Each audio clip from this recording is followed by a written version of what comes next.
The sun's down, the soldering iron's hot, and you know what that means. Welcome to Night School, where the zip ties are tight, the code is questionable, and the LEDs never sleep. Hosted by the one and only Bobby, the professor of Pixel Mayhem. We're diving deep into lighting tips, tech fails, sketchy workarounds, and the secrets nobody teaches until now. Whether you're mapping props at midnight or just here for the chaos, this is your crash course in RGB enlightenment. So grab your beverage of choice and remember, there's no syllabus, no rules, and no guarantee we'll make it out with all our fingers. This is Night School.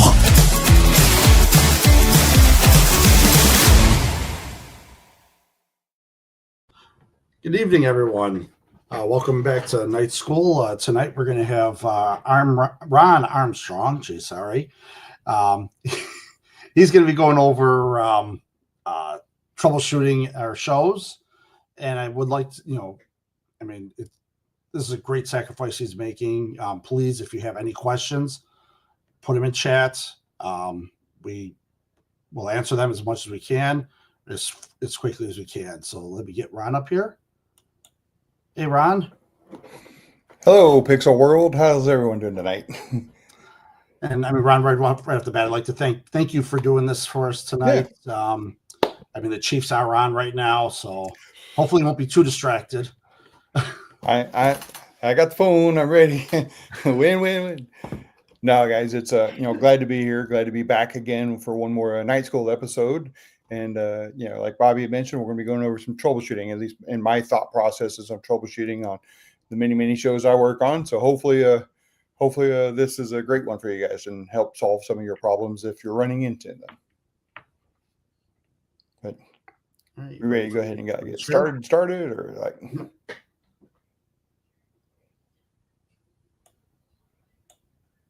Yeah, and if you want to watch for any kind of chat and stuff, absolutely. Just let me know. I'll let you know if I see it started.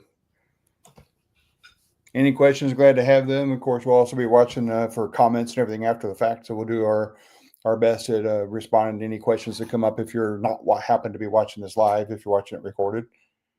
And we'll talk a little about where to find additional help if needed. Let me know when you're ready to get started, Robbie. Oh, you're good to go.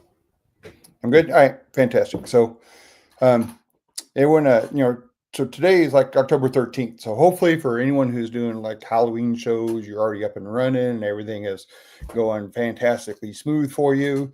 For everyone else, if you're not happening to do Halloween shows, maybe you're starting to get things out, but brush the dust off and start getting things figured out and remember everything you did last year to make your show work. So hopefully this is perfect timing to go over some kind of basic troubleshooting. Tonight, we're really going to focus on just some of the basics of troubleshooting. We'll talk a little bit about some common misconfigurations that we see.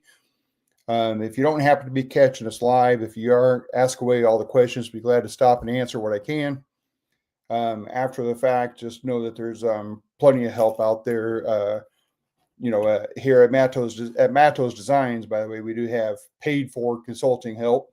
This is not an advertisement for that. Just know that there's that one-on-one help that is available, as well as the live Zoom room. I do both direct consulting work and in the xLights Zoom room, I've spent thousands and thousands of hours in there helping shows all over the world for the last several years.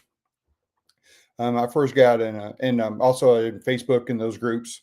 Lots of great help out there. I kind of hang out in all of those groups as time allows, and happy to help solve any problems you run into. A little bit about me. I've been involved in the pixel lighting animated light show world since about 2018. It's when I really started getting into the deep end. I always say I kind of had a false start around 2016 where I kind of got into it, but I wasn't sure how deep I wanted to go. And so 2018 is when I really launched, and it's been, a rabbit hole ever since, right? So we get really into it. So glad to be here and talk about a few standard troubleshooting tips and going through the methodology, the deductive reasoning process, and how to just peel back the layers. I have a few like little text notes that I've thrown together, so I'll kind of refer back to these off and on. So first, I kind of wanted to get into and talk a little bit about some of the tools that are very handy and helpful, and I kind of consider a lot of this must-haves for any kind of troubleshooting, right? So, a standard multimeter, this particular multimeter that I'm showing here up in this corner, from Harbor Freight. They're like $6-7, something like that. I've got two of these. One I keep in my kind of build lab area, and one that stays in my portable go kit that I go when I go to travel to work on shows. So a multimeter is pretty much a must-have. You got to be able to check that voltage, make sure you got the right polarity, make sure you're not crisscrossing the positive, negative wires, which are all common things.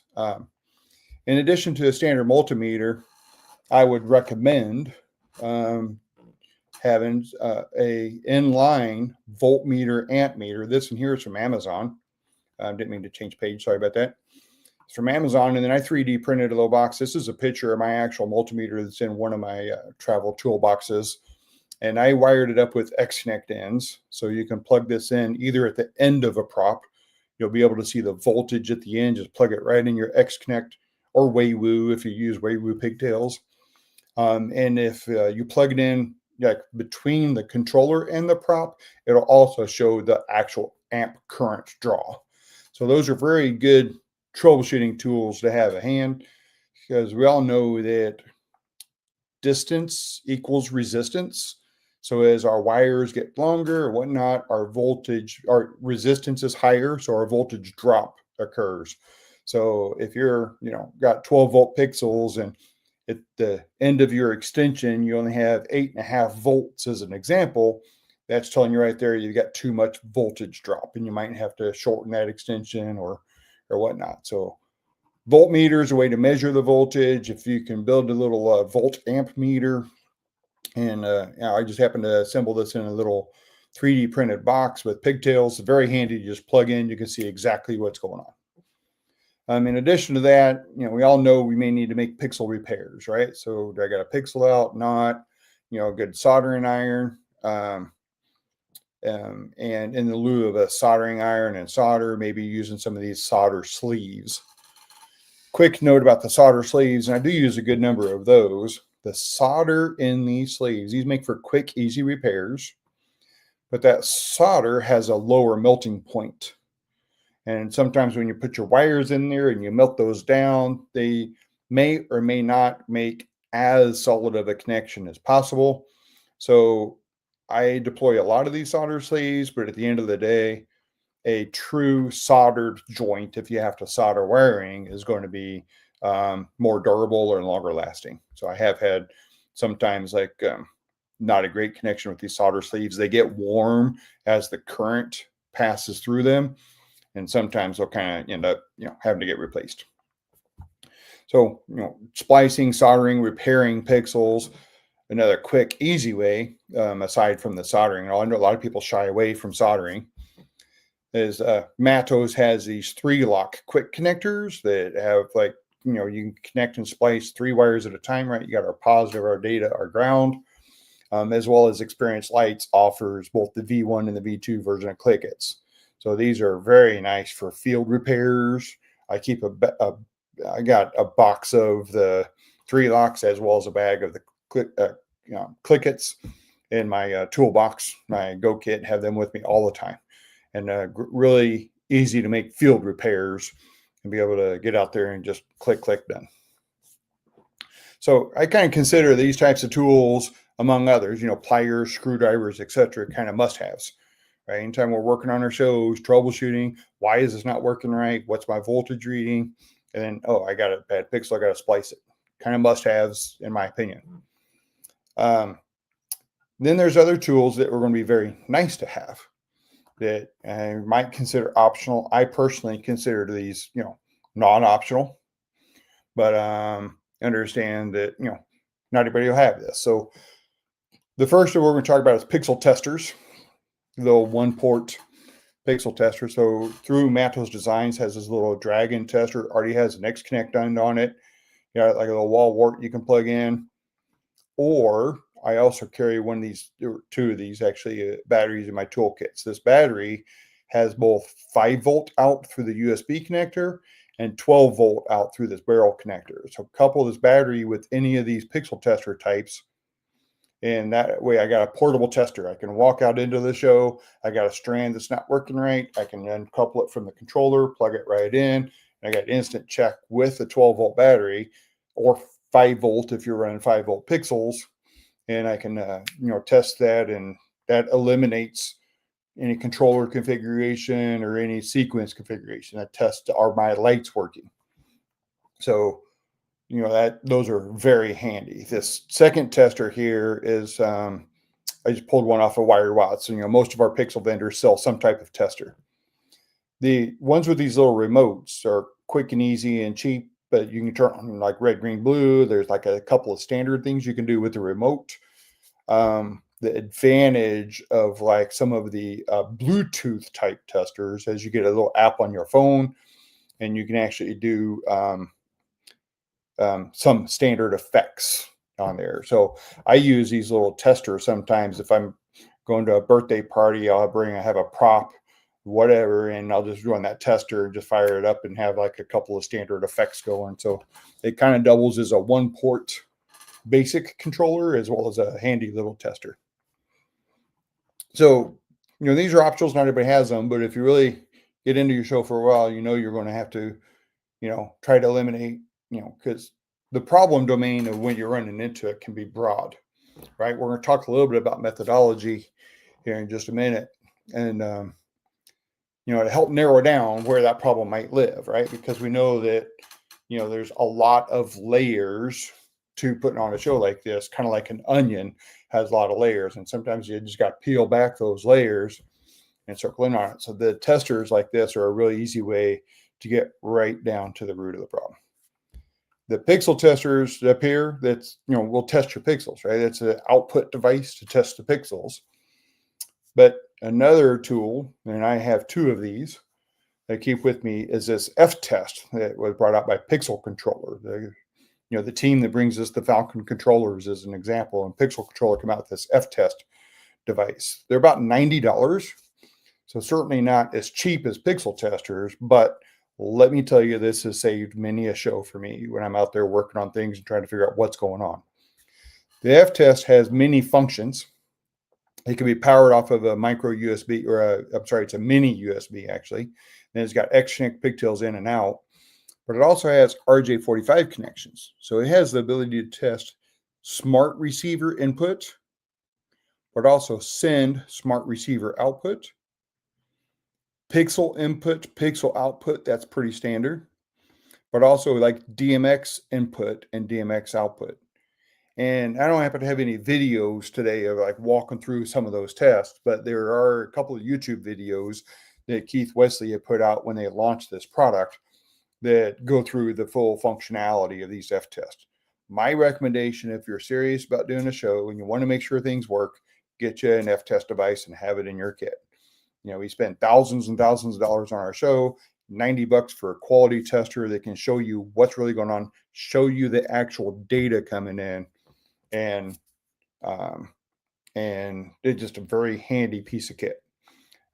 Quick little story about F-test. We were having one of the charity shows that I co-own and operate, had more smart receivers. We've been trying to reduce it's very spread out. So we had like a lot of controllers, but trying to, manage the number of controllers versus smart receivers. And that's always, for people that start adding to the shows and growing out, that's always a common question. Do I add smart receivers or do I add controllers? But we had smart receivers and just having a fit with them, and with one particular, giving us trouble. So I used the F-test, and I was able to go, and it was probably a 75-foot RJ45 cable from the differential controller to the smart receiver. And I replaced the cable, and it was just getting bad data, right? The props were doing funky stuff. It just was bad data. And I was able to use this and go right at the prop, get smart receiver data in, and I can see the actual data showing up on the F-test device, and the colors and the representation of what the pixels are supposed to be doing. It was going wacky. All right, cool. So here at the end of my RJ45, it's bad data. go to the controller, coming out of the controller, bad data. Open the controller box, go right to the RJ45 port to this test. I can see I was getting bad data coming out of that controller port. Well, what we were able to identify real quickly was that controller had a bad, the differential chip that creates the differential signal to send out to the receivers. That's where the problem lied. That was a physical problem on that particular controller port. Well, we were able to we had it unused. So we moved it from, maybe it was 9 through 13, whatever port it was in. We moved it over to the adjacent one at like 17 through 20 or whatever the number was, right? We just moved it to the adjacent port, reconfigured the port outputs, boom, right back in business, shows up and running. So without something like an F-test to really see what was going on, we would have been just troubleshooting and digging and trying to figure out what is really going on. So a couple of my philosophies around troubleshooting is like, the shows that we put on, they're complex systems, right? There's so many parts and so many layers that go into them. But just keep in mind that a complex system is just the sum of simpler components, right? So once you break it down and peel back the layers, you're going to break it down into the sum of the components, and you want to eliminate things that are not the problem. That's just as important as finding where the problem is. And by eliminating things that are not the problem, that helps you narrow in on where the problem might be. I commonly think about when a problem exists, think about like a dartboard on the wall. And sometimes our troubleshooting techniques are, I'm just going to throw darts at the dartboard and hope I stumble upon the problem. Try this. Let's re-render and push, re-render the sequence and push, re-render the sequence and push. It still doesn't work. Well, obviously that may not be the cause of the problem. So let's eliminate the things that we know are not the problem. That's just as important as, and it helps you narrow your focus and really drill into where that is. I'm going to start moving into like some configuration things, right? So that deductive reasoning and being able to understand the different layers that are a part of a show really help you to kind of focus in and know where the problem's not. So I'm going to talk a little bit about networking for a moment. And I want to talk briefly about one of the more complex networking topologies that we see people deploy in their shows. And that's this topology of a separate show network and then using like a FPP device as a proxy. So the similar diagram to this is in the FPP manual. It describes this topology, but this is a more complex topology that, quite frankly, most of the time is not required or needed. But we do see a tremendous number of people set up this network topology and it's just like, this isn't working, so why is this not working, and blah, blah, blah. So we're going to talk a little bit about the flow and all the layers of pieces.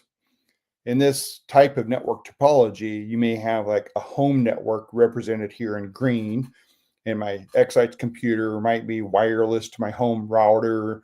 Then my FPP device is wireless, and that's all part of my quote home network.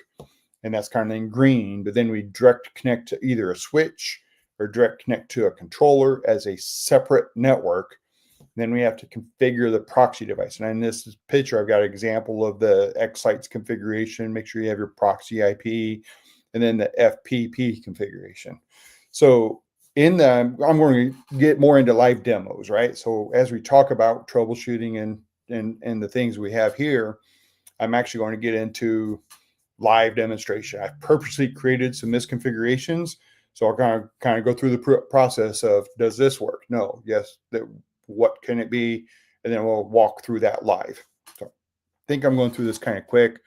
Certainly, if you have any questions, don't hesitate to, make sure and let Bobby know. And Bobby, stop me if you have questions, if you see. So if I take this from a separate show network and I really look at the data flow, right? So I come from the IT background world. I'm a technologist. My focus is in data center architecture. I work for a large enterprise storage company. But I had a network engineer I worked with many years ago that made a statement to me that's just stuck with me. And he made a statement of, be the packet. By that means is like, follow the packet of information. I'm going to go from the origination source to the final destination, and I have to take a path.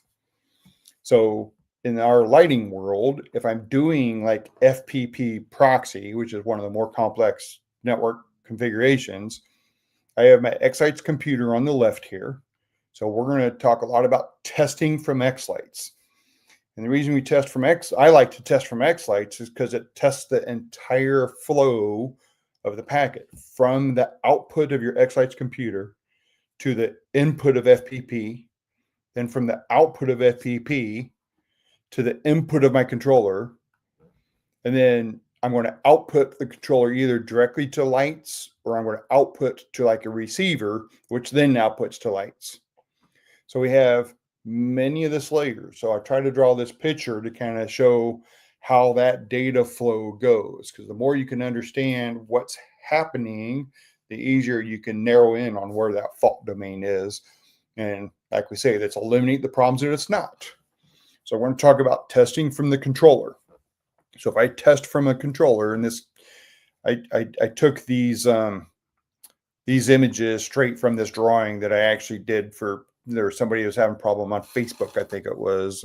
How, I can't remember how we got engaged. It might have even been through the xLights Zoom room, but I kind of, these IP addresses may have been their IP addresses, but just know that in a separate show network, I'm not getting in, this is troubleshooting, not really network setup, but there's two different IP ranges. So you'll see 4 and 192.168.4 and 192.168.100 on the different sides. So I just stole these pictures, but your controller can be COLP controller. In my demo, it's all COLP controllers in a Raspberry Pi. What I had available and ready in my lab to set up this scenario. But it can be Genius and Falcon, Hinks Pix, Alpha Pix, WLED controllers, whatever the controller is. If I test from the controller, then I'm testing the output of the controller to the lights. So if my test from the controller works successfully, then most likely my output from the controller to the lights is working fine. So, okay, I can eliminate that part. Then I can back up and test from FPP. So from FPP to the controller, it does not work fine. Then I know my fault might lie somewhere in here in this data path between FPP and the Falcon. Let's take a scenario. If I'm testing from the controller and it's not working correctly, it doesn't matter if I'm redoing the sequence in xLights and I'm re-rendering and re-updating. If it doesn't test properly at the lower layer of the stack, it'll never test properly at the upper layer of the stack. So understanding that data flow and following that packet of information, I'm going out of my, if I'm trying to just show my sequence through xLights and hit with the output to lights, I'm leaving the xLights computer, inputting into FPP, outputting FPP to the controller, outputting from the controller to the pixels. It may seem very basic to many of you, but honestly, the people we help sometimes don't have that visualization of how the data has to get from your mind into the sequence and out to the lights. There are many things in the middle. So that's kind of the end of the slides that I threw together for now. So we're going to refer back to this a little bit off and on as I go through that. So I think we're doing okay on time. I know we want to kind of keep these to 45, 50 minutes, maybe an hour. I might go a little bit over. But a little bit about what I've got set up here real quick. So I've got I did set up a separate show network. I don't normally run separate show networks in any of my shows, but that's very common, and that's where we see some configuration issues. So we'll kind of use that as our example that we'll walk through and see if we can't make some things work correctly. For the keen eye, as we look through the setup I have here, some people may already recognize a few things that are right or not right. So, purposely, I have some misconfigurations just for demonstration purposes, right? And as I go through the process, I may skip steps that we would normally do because I'm trying to demonstrate the process and why something may or may not be working. So don't follow my steps right now as a golden rule, just that this how we're going to walk through things and kind of make some mistakes that we see other light show enthusiasts make regularly. So my setup is I've got kind of a Raspberry Pi show player. He's a player only, and he's set up as a proxy host. And I got 2 controllers in this scenario. So I happen to have another Raspberry Pi running FPP with a Pi hat on it that outputs to a couple of models. And then I have a K8 that outputs to another 3 other models. So I got 4 models total. If I look at my layout, I've got these models actually set up in my demo environment. If you've seen my previous classes or my previous videos, you may recognize my trees I have set up. I added another little guy here just to have some more models to kind of go through and troubleshoot with. It's pretty simple setup at this point, and controllers. I am not currently at my location where my lab's at, so I do have an IP camera in a new position so I can see the actual model. So as we go through and do our testing and our outputting, we can see live real world kind of what's happening. In my web page here, I just have the show player. You can see he's on 2 different networks, right? Wireless to my home network per se, and then wired to a separate network. And then these guys are all operating through the proxy. So I'm able to access these guys through the proxy service configured like a separate show network. Somehow I saw that guy on the wrong page. So it's back up just a brief moment to here. We talked about testing from the controller.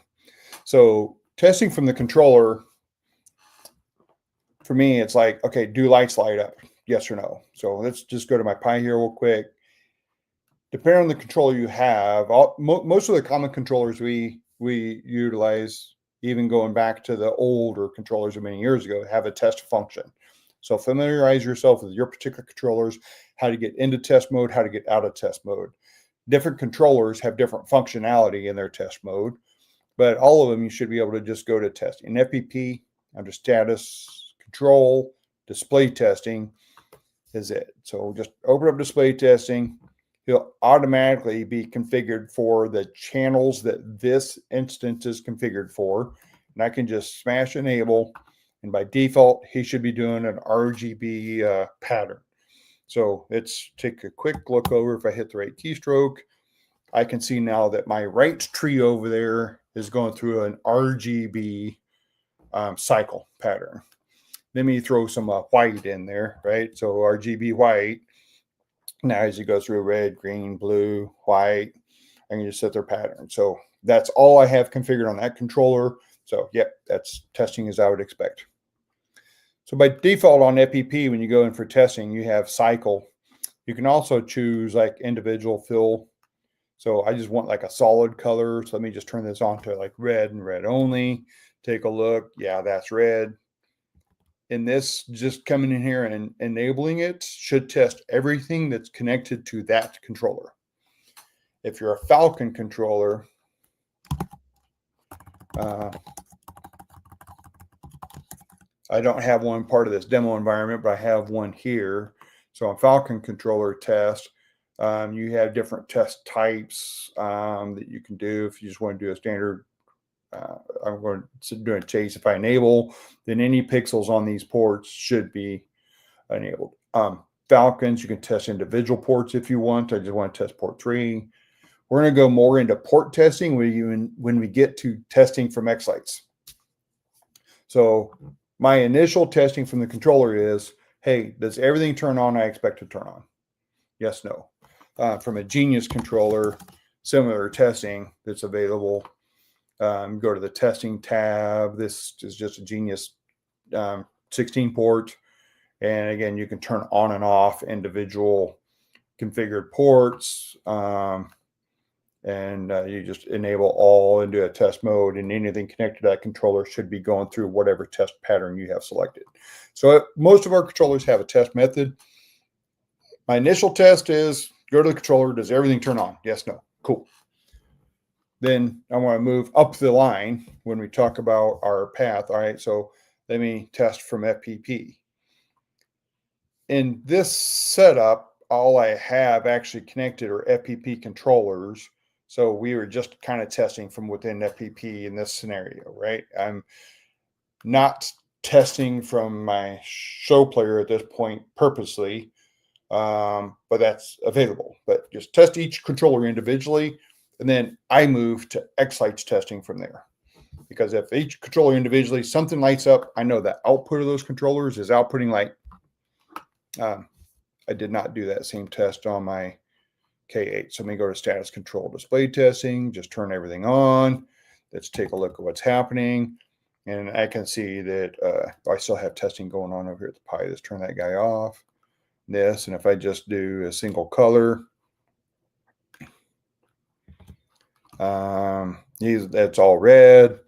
And okay, wait a minute, not everything's lighting up. Okay, well, but it's coming on, and I can turn test off. They go off. Oops, I'm sorry, I didn't mean to switch to that screen. So they go off, test to come on again. They come on, but not everything. Right? Maybe I have a misconfiguration. Let's take a look. So let me look at the output configuration. Input output setup, channel outputs in FPP, or it's different on your controller. This is a K8, so I'm going to the K8 tab. I can see I got a tree and a star configured on port 1, and I got the spiral X and the alien on a differential receiver, and they're on port 9 and 10 for that differential receiver. The spiral X, and he's configured for 450 pixels, and I know that that's correct. And then go to xLights, go to the layout. I can select that model. If I hover over it, he'll tell me the number of nodes. That's 450 nodes. And my controller is configured for 450 pixels, but I'm not seeing 450 pixels light up when I test him. All right, give me a clue something's wrong. So let's go. Let's keep following the path and see if we can tell kind of what's wrong where. You can always manually add more. Okay, maybe there's something, and maybe it's misconfiguration. So we can always make it like 600 pixels and then retest and see if I have any different behavior. If it still stops at the same point, then you know it's not a pixel count problem. Right? So I come in here and I can save, and I can I can save and retest and save and retest and change that. And in FPP, I increase this count, which throws my channels off. And this is just showing that I have an overlap right now. I purposely created that, but you can always manually just add more pixels. And then if you still only see the partial, let's just do that real quick. That's if I go back to testing, display testing, just enable everything. Channel number looks okay. I can only see part of him lighting up. So, all right, well, that's maybe it's misconfigured. So let me go over here and we'll just make it 600 channels, 600 pixels, excuse me. Let me save that.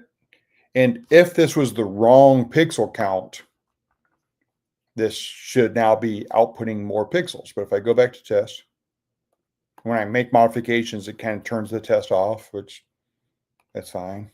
And it's still exactly the same spot. So it's not a pixel count problem, but if that were to increase, then I know my count is off, and I may have to go back to xLights and reconfirm that my model is defined for the correct number of pixels, right? Because maybe the model had more pixels than that. Maybe the actual physical prop has more pixels than the model's defined for. So if my model's wrong, that can help identify that. That's not our case here. Right? Cool. So, turn testing off and go back. And I'm going to actually from xLights just to set that back to what I know it's supposed to be. I'm just going to re-upload output to the controller. Upload output takes the configuration in xLights. So if I go to visualizer and I can see, yeah, this is how I have things connected. So I'm plugged into the right ports. If I upload output, then I'll just reconfigure that output page. If I go back here, input output setup, K8 tab, you can kind of see I'm back to configure to whatever xLights had defined, right? xLights is our source of truth for that. So we manually changed it to test to see, is that my problem? Well, it's not. All right, cool. Let's move forward. It's still in test mode. So let's get this guy out of test mode. And I'm like looking, and I'm like, I'm also noticing like red is red, but I have a color difference going on here. what's causing that? So, okay, note to self, there's another problem that we have to chase down. Let's fix one problem at a time. So I'm going to go back. Let's just turn test off here for now. Display testing, turn off. All right, well, I know something's kind of up, not quite right. I'm actually going to take a look here at my flow. So from, in this case, FPP is my controller. So from my controller, I'm not getting some things right, but we validated that the outputs look correct from what we believe we have plugged in xLights. So let's test actually from xLights. So let's go all the way to xLights and try to test all the way through to see if we get the same result. So troubleshooting is a process of elimination. All right. Well, I know there's a problem. I don't know where it is, but let me follow through. And I'm going to be able to do some testing in xLights that I can't easily do directly on the controller. And then we'll see if we can't figure out what our problems are. Because so far I'm observing two problems. I had a color order issue, and then I have not enough pixels lighting up. So let's take a look at what testing is available to us in xLights. And I want to just temporarily flip to my notes here, make sure I'm not investing in anything. Oh, we in the networking world, we'll come back and talk about some of this stuff. So we're testing from controller. Now we're going to go into xLights testing, right? So my opinion, well, there's a function in xLights to be able to test our shows that is quite underutilized, and I find a lot of people are not familiar with it.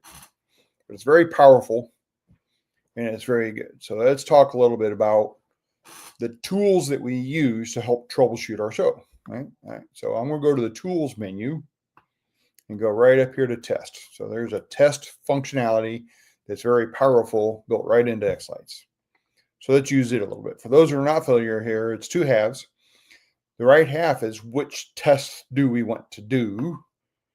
The standard tab is useful for like AC functions and stuff like that, but basically you have a background and a highlight intensity, and you can change those, which is, it's basically from here, it's either an all on, all off.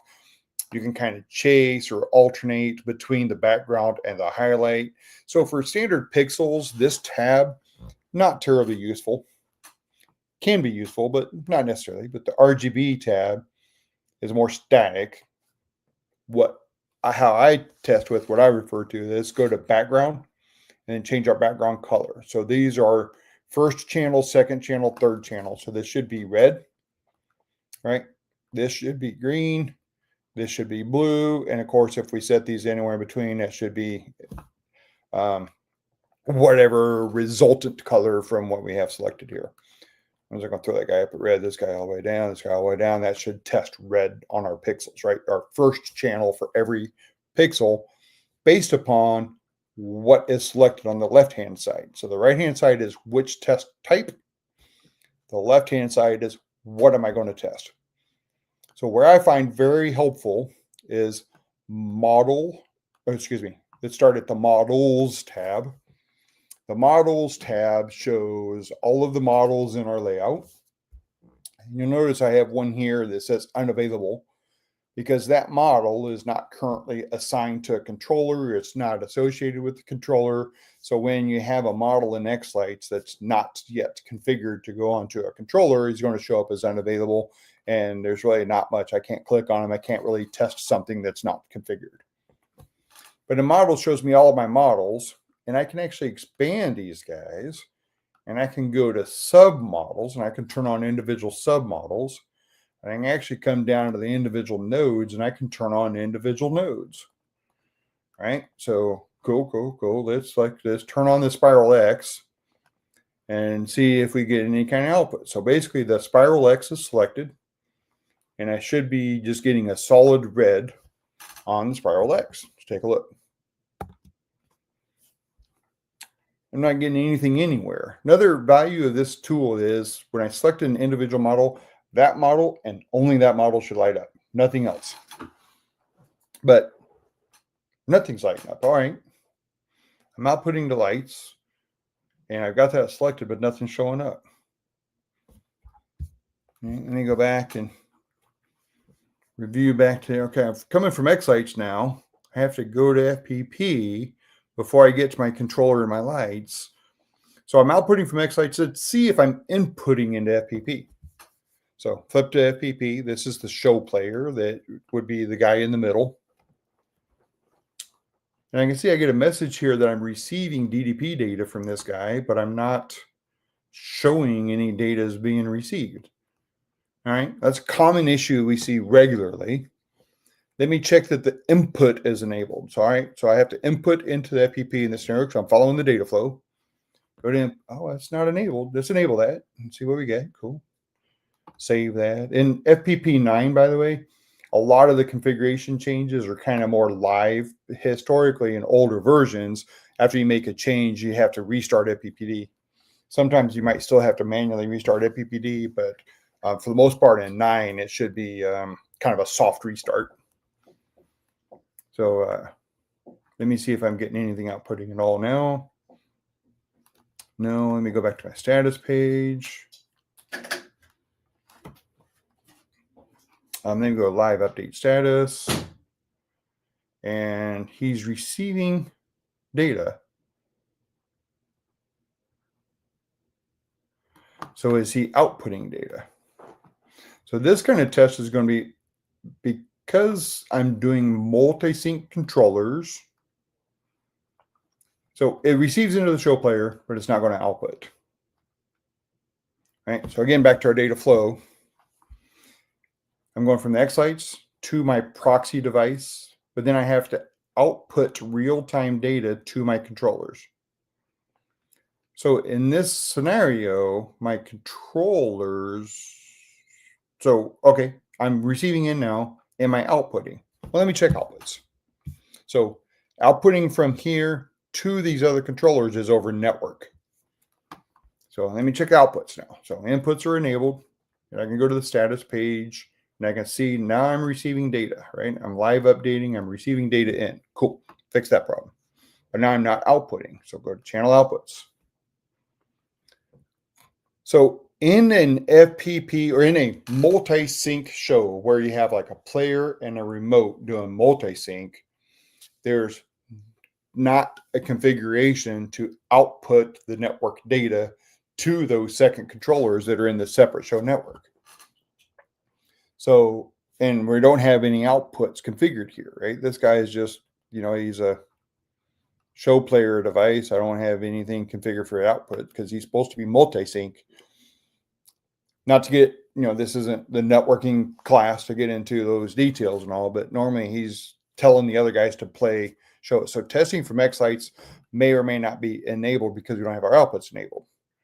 All right, well, let's fix that real quick. So normally for multi-sync controllers, you want the active setting to xLights only.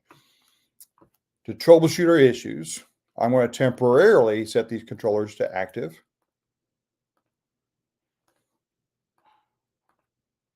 Because we want to make sure we can test end to end.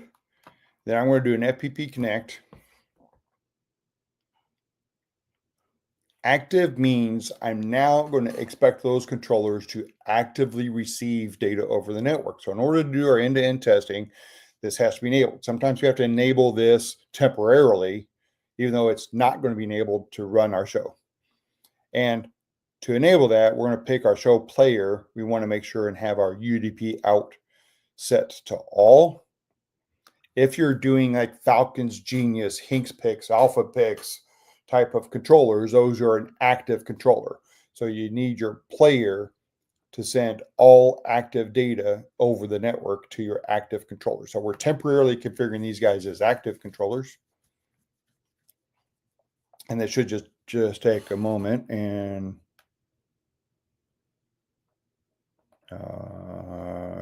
okay.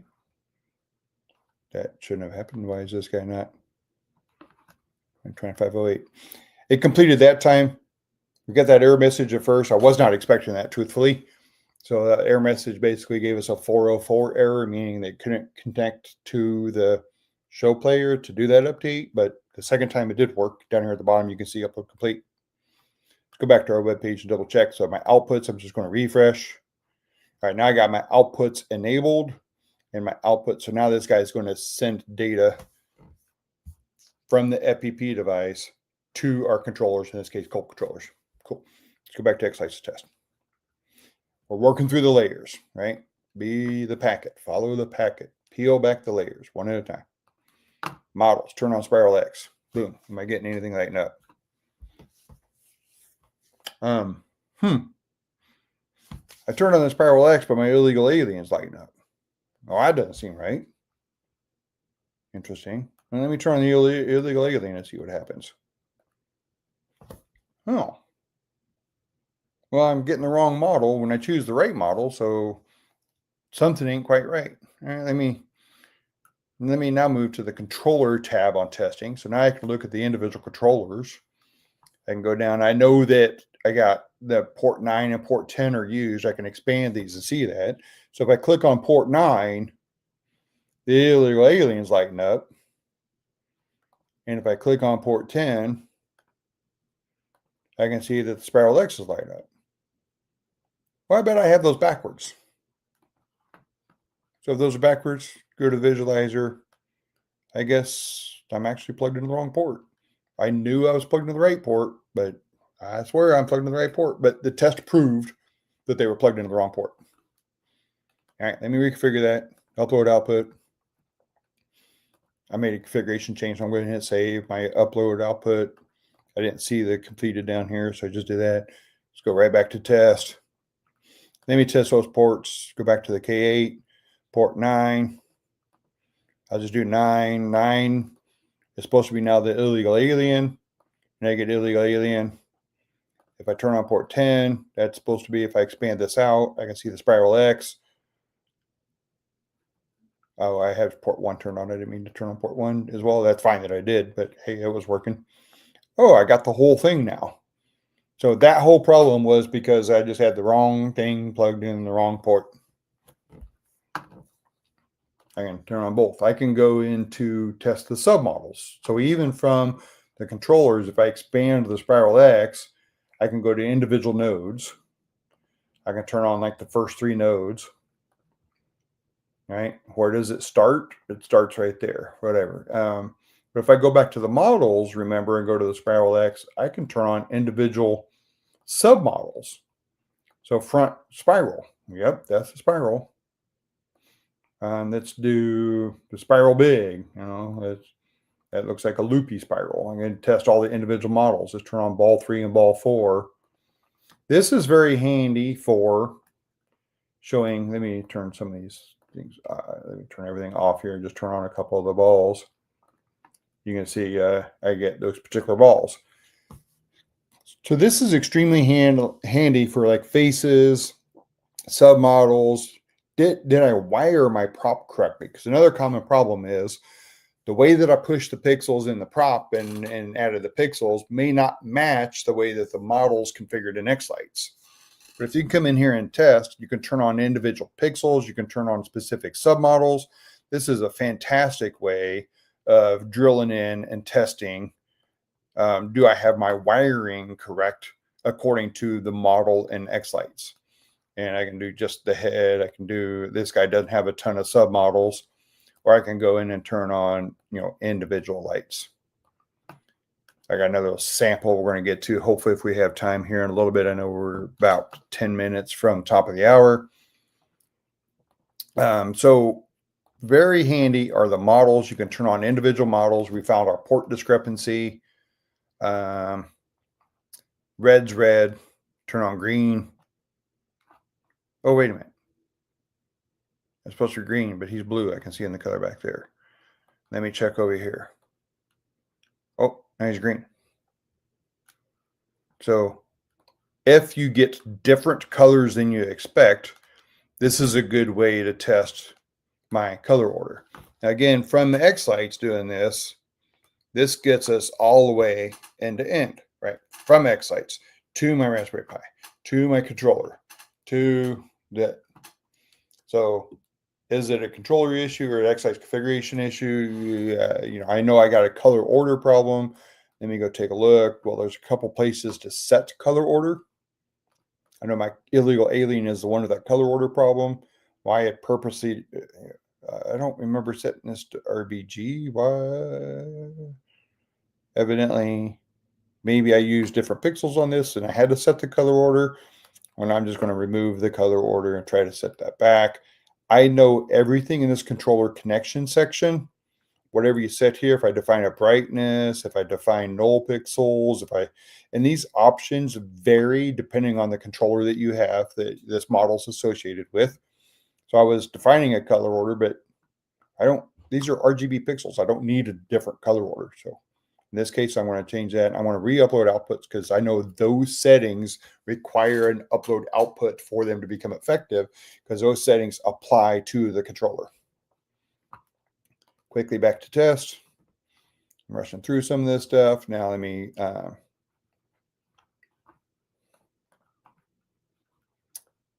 not getting the output. I did that upload, but I'm going to go ahead and also do a restart APP down here just for the safety's sake.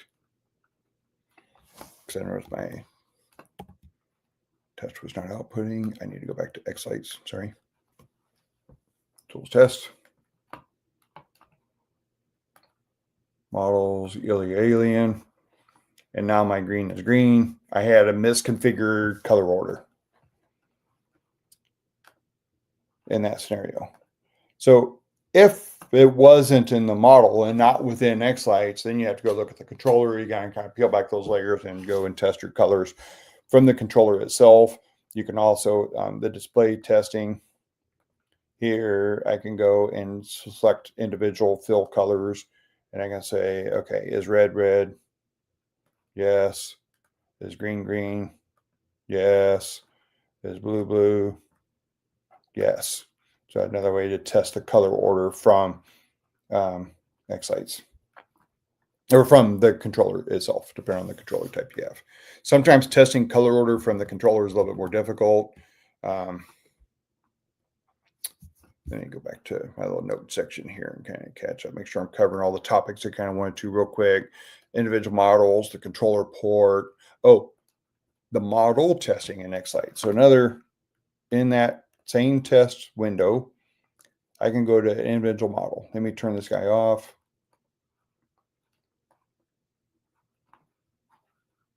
Let me close this and reopen it so it gets back to my output to lights. Tools test.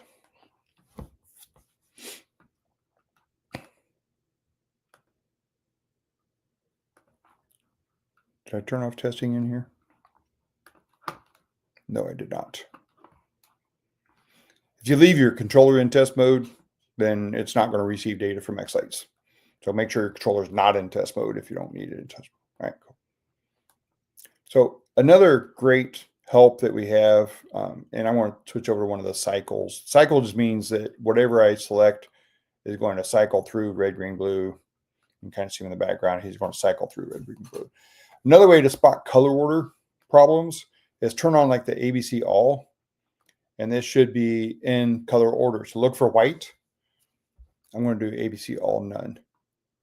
And then we're going to look for black. So now they'll go in order: red, green, blue, white, red, green, blue, white. So we use this RGB cycle test quite a bit to help identify color order problems to make sure things are going in the correct order. I've got this turned up a little bit to change. You can change the speed on how fast that changes if you want. Anyway, but let me turn that guy off and go to model. So now I can pick individual models and I can say, I want to click and drag, and I can highlight certain pixels. As I highlight those pixels light up. If I shift, click and drag, I turn them off. So I can go to an individual model and say, I want to just light up his mouth. Now his mouth is testing. And that also really helps you find problems with singing vases, with wiring problems. That if I light up a certain set of pixels or a matrix, this is fantastic for a matrix I don't have configured here. But if I draw, if I want to say I want to do, everything here is like a simple straight line, then I should get a straight line of pixels actually lit up. So on a matrix, if I say I want to light up this vertical line and it's all zigzaggy, then I know my matrix is not defined correctly according to the way that it's wired. And again, I can shift select to turn pixels off. Sometimes you might want to say, let me turn on an eye, because sometimes it looks like the eye is singing, right? We've had miswires where the mouth is supposed to be singing, but the eye is what's singing. This helps you really pinpoint and find props that are wired differently than your models defined. Fantastic test. And very powerful testing here. That you go down to the individual pixels. To further test beyond that, I suggest also just in your layout, create an animation sequence. Just create a new sequence. Just hit done, get an animation sequence. Grab the bars effect, and like drop a bars effect. You should have like an all or an everything type of group. So just grab a bars effect and turn on a handful of colors. Have that motion. If I turn on output to lights, I should now be getting motion, and everything should be moving up. All right, so yeah, that looks fine. If I turn cycles down to 0, it stays static. So you see the tops of these should be white, these should be red, green, blue. Does this kind of match? My tops are white, red, green. Yeah, that looks good. Let me change direction. So, up and down is the direction, but always do like an up or down, your choice, and then a left or right. So now let me do a left. If I turn my cycles back up, I want to get these guys all going from right to left, from right to left, from right to left, from right to left, from right to left, from right to left. What's going on here with this tree? Everything's moving right to left, but this guy certainly looks like he's moving from left to right. He's not moving the same direction. Interesting. You can speed that up or slow it down by adding the more numbers of cycles, slower cycles. You can speed it up, slow it down. All right, let me change this direction to right, so everything kind of moves to the right. But now this tree looks like he's moving left to me instead of moving right. We might have found another problem. So a tree basically is like a matrix. Just to showcase what this problem is, I'm also going to move to like the text effect. And just throw in some text on like school, because we're at night school right now. Let me turn on a few. Oh, I don't want that on all. I want that on that tree. That's the left tree. So let me actually move this down to the tree left is the one that we're seeing some weird things. Maybe make this kind of scroll off a little bit. I'm going to slow him down a little bit. Maybe make him like a speed 2. And so I should have that word school scrolling across the tree. But when I look here, he's scrolling to the right and my letters are backwards. All right, so not only is, and this is timing out, let me get this over. Yep, you select that. So it should be scrolling left with the letters correct, but he's scrolling backwards. So you see this problem with matrices, with trees, with similar product like that, where maybe it's wired backwards, right? It seems to be going backwards. The key is you want to kind of know where your starting point is. So matrices, trees, those kinds of models, right? When you define the model, you define the number of strings, number of lights, number of strands, and then the starting location. Now in these trees are starting location top right. They're configured for top right. So top right's where it's supposed to start. That's the tree left. Let me go to test, go to models, go to tree left. I'm going to expand that out. I'm just going to turn on nodes 1, 2, and 3. Where are those nodes? Oh, they're over here on the top left, at the top right. So I just turned on the first 3 nodes, and I can tell, and if I turn those nodes off, there's number 1, and he's going to go down. So it's horizontal wiring. He's going down, and he's going down on this left side. So evidently he starts top left. And yes, those trees are wired backwards from each other. That's why they're in my lab and not out at a show instead of pulling pixels. So let me go ahead and change him. So we just figured out that he's top left because we used that test. We turned on individual nodes and he's actually top left. That was great help. Let me configure him for top left. Go back to my sequencer, turn on that text, outputting lights. Let me zoom back out. Now my school's going the right way and it's actually readable. If I copy this and throw it on the right tree as well, I can see I got school flowing across both trees. So we found another problem where my tree was wired differently than what I had configured in xLights. That's a lot of the demonstration bars test. So bars tests are always handy. Make a bars test, upload it to your controller. Networking wise, I know we're kind of running low on time. Networking can be a complex subject. I know that we have in the future coming up soon in night school, we're going to have an advanced troubleshooting class. I believe John Spiker is going to be your instructor for that class. And I'm not sure the topics he's going to cover, but I know he'll get pretty deep in the advanced class. But just know in networking, you want to be able to figure out your computer IP address. Use the tool ping to be able to ping a device on the network. That's a troubleshooting tool for networking. Ping sends out an echo request and that device echo replies.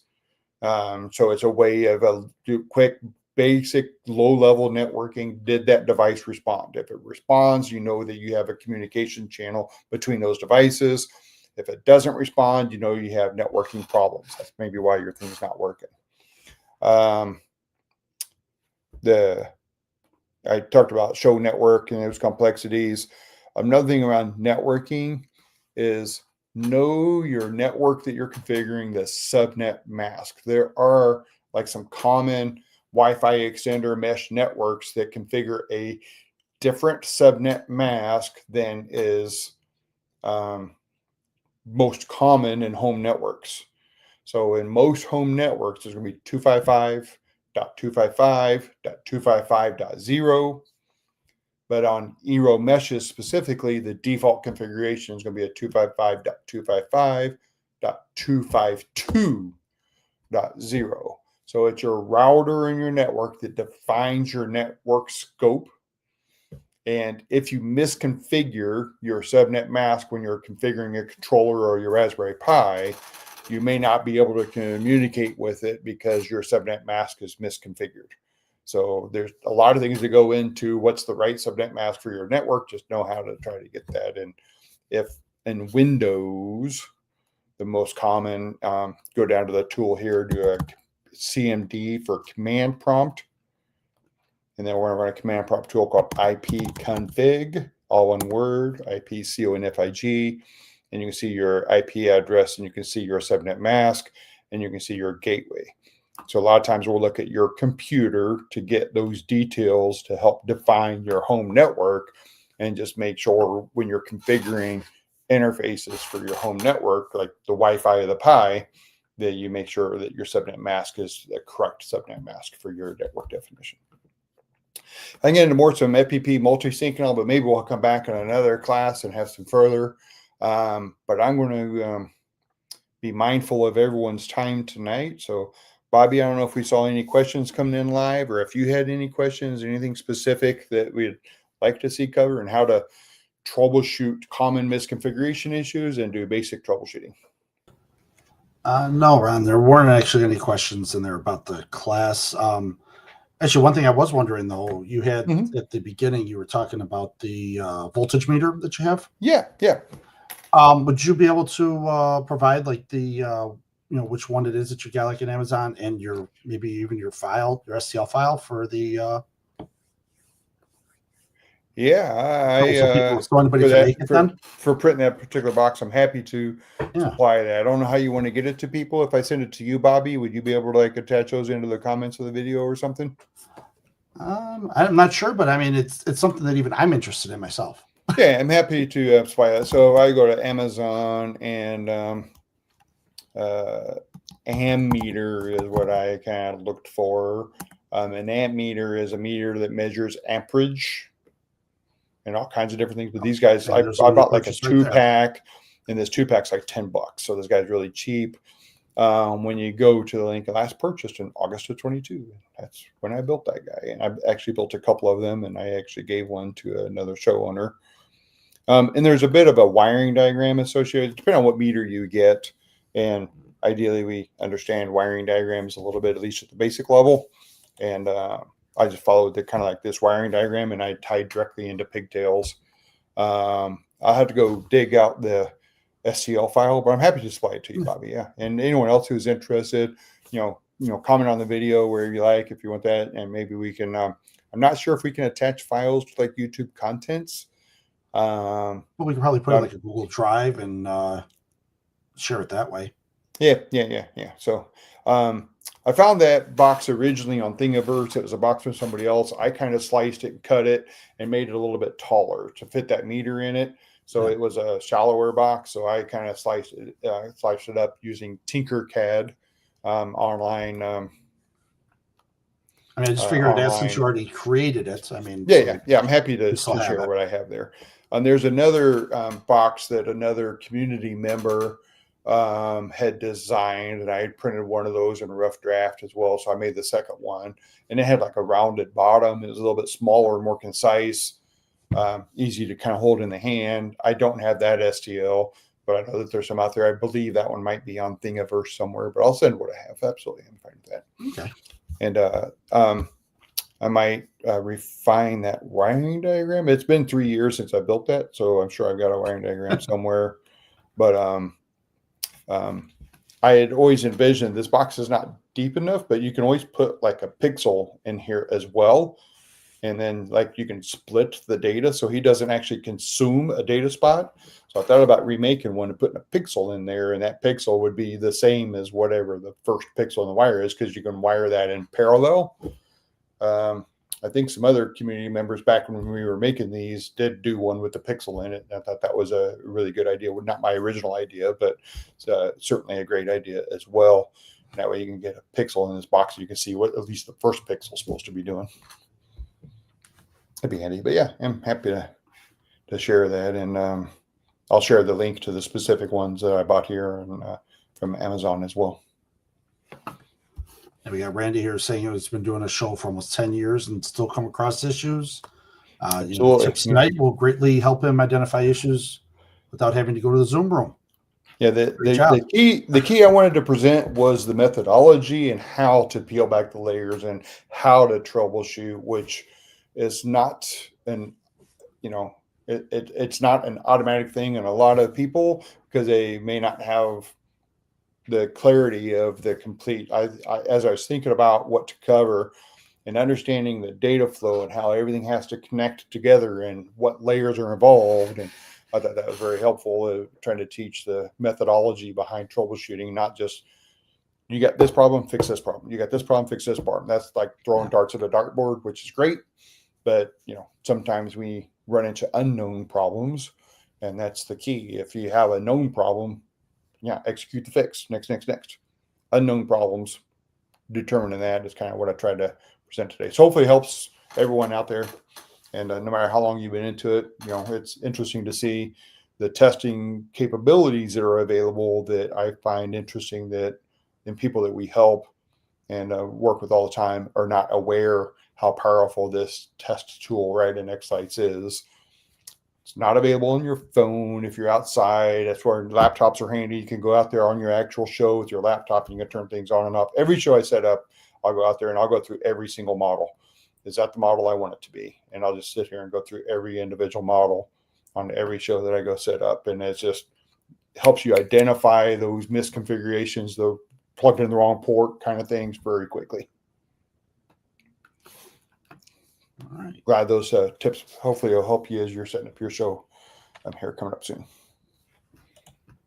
All right, Ron. Well, thank you very much. I know you probably want to go and watch your game.